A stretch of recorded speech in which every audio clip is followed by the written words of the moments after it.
And I'll get out.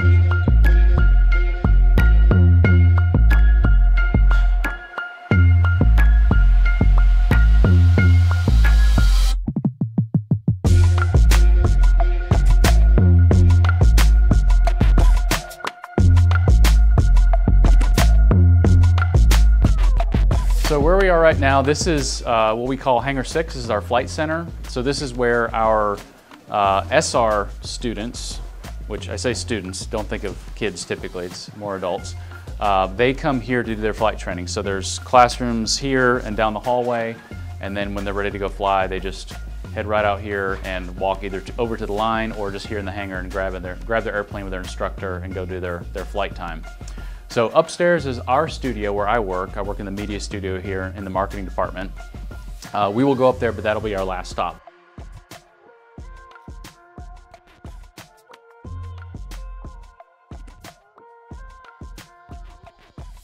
So this is our delivery hangar. So it's essentially the stage on which a customer first sees their aircraft for the first time for real. So they will come to this building. When it's time, they will get into like a really nice Audi SUV and they will drive them down here, and everybody is in here like literally in positions as like a stage show, like with the lights, with the sound, with the doors, and they're watching and everybody's like, okay, you ready, okay. And then the door comes open. The plane is sitting here in position, and there's lights, as you can see on the ceiling here. They start with them pointing this way, just bright white light, to essentially blind them, so they can't really see it when they come in, so it's backlit. And so the car will come in here, pull this way, park, they get out, and once they get out, bam, the lights change, light goes on the airplane, music comes up, and it's like tears and down on their knees, and oh my goodness. Well, it depends on if it's their first or their 15th airplane. So that is our delivery experience.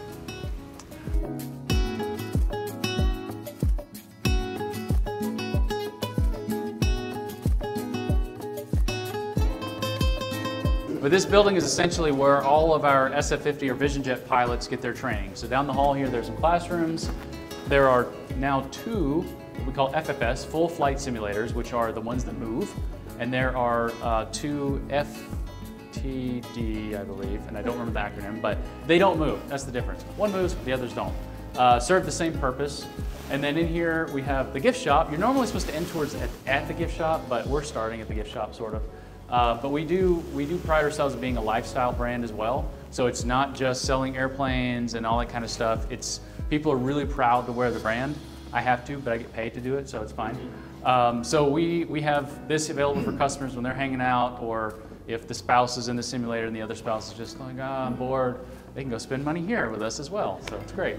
These were custom designed to celebrate our 500th Vision Jet, which is why the logo's here, the tail number. This is a real jet. I actually just flew in it this week with that exact tail number, which is pretty cool that it has the exact tail number. The serial number, the serial nameplate on these jets are right down here. And if the jet's here, we'll look at it. I'm not sure if it's here or not. And it is actually serial number 500, which is pretty neat that they got all that coordinated to get this exact one to be right.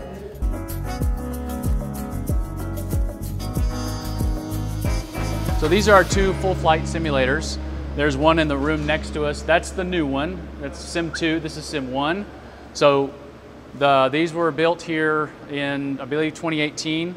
The boards that are behind you on the wall are signed by everyone who's passed their type rating. So the unique thing about the jet versus the piston, the SR, is the FAA requires essentially a special endorsement on your license called a type rating to fly these. So you can get into an SR as a regular old pilot and fly it without additional training if you want to, but to fly the jet, not so much. I compare it to if you want to drive a semi-truck, your regular old license is not good enough. You have to go through some special training, pass a test, all that kind of stuff. The instructor's sitting at a control station, and they can set all kinds of parameters. They can set weather, they can put you in a particular airport, in a particular place. They can put you already up in the air or on the ground. And then they are practicing, learning all the stuff they need to know. So this is just a cool place to sit because we have Charlie pad here where people do run-ups or maintenance, who knows what else. And then you can watch airplanes land and take off right here at the end of the runway as well. So it's just a nice, again, this is a pretty stressful, lot of learning environment. So it's good when their brains are fried to be able to just sit here, get some water, get some coffee, a dum-dum. I think we have dum-dums back there. And just chill out, watch airplanes, and remember why they're here in the first place, because I want to be up there doing that kind of thing. And then we have an avionics kiosk here. For those who haven't seen one before, they're kind of neat. So this is an avionics kiosk for the jet. We can file in a little bit tighter so everybody can kind of see it. So you'll see this is exactly what you'll see in the jet when you apply the power. You turn the batteries on, and you have, again, 3 touch controllers on the bottom, which are all your, essentially your communications. And then the top 2 are not touch displays, so those show things that you may have applied with those touch screens. And the top screens, the primary and multifunction flight displays, can be customized and configured different ways. Our planes do have information on the satellite display, or the satellite display, that will show you other aircraft, and it'll have a plus or minus with a number that tells you how much higher or lower they are from you, and it shows the direction with a little like triangle, which is pretty fun actually. When you see a lot of them and you say to me like plus 1, that means it's only 1,000 over you. And you're like, oh cool, and it's coming straight at us. So if you look up and start looking around, sometimes you'll see a 737 go straight over your head with 50 passengers going to Honolulu or something. And I'll get out actually.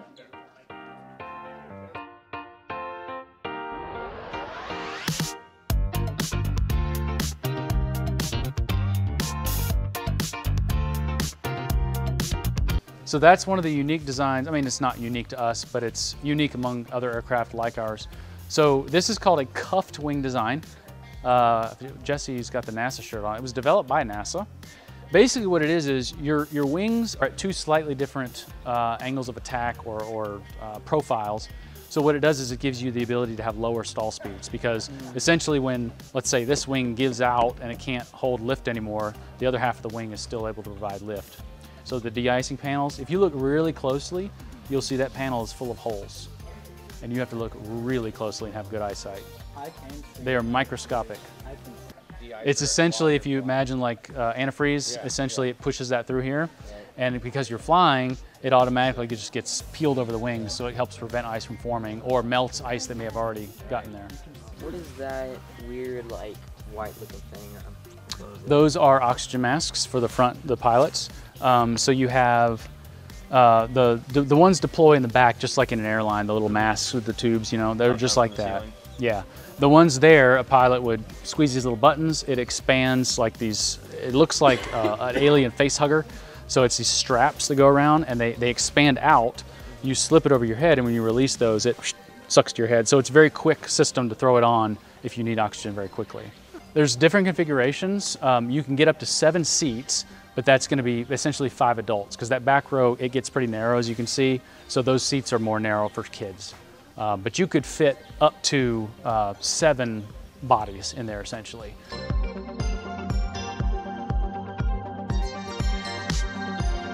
Let's go over here real quick. I'll show you. This is one of the 500s I was telling you about.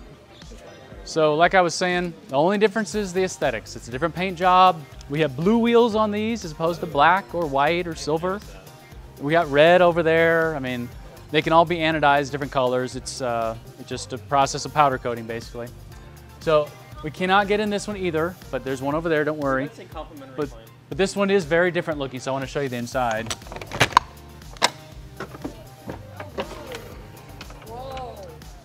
So this is a new material that we've never used before. It's called fleece Alcantara, and if you feel it, it feels kind of like your jacket, not quite as fuzzy. But it's Alcantara, which is like a faux suede material. And then the middle, the crosshatch stuff here is just regular natural leather. And then you see the custom stitching on the seats. All Alcantara, carbon fiber, details inside. It's meant to look snazzy like a sports car. None of it is functionally any different. It just looks awesome. And it smells good too. So these start at 2.7 and they can go up to nearly 4, depending on your options. So this one right here, solidly 3.9 probably. This guy right here, he's a bit older. It probably was like maybe 3.2, something like that.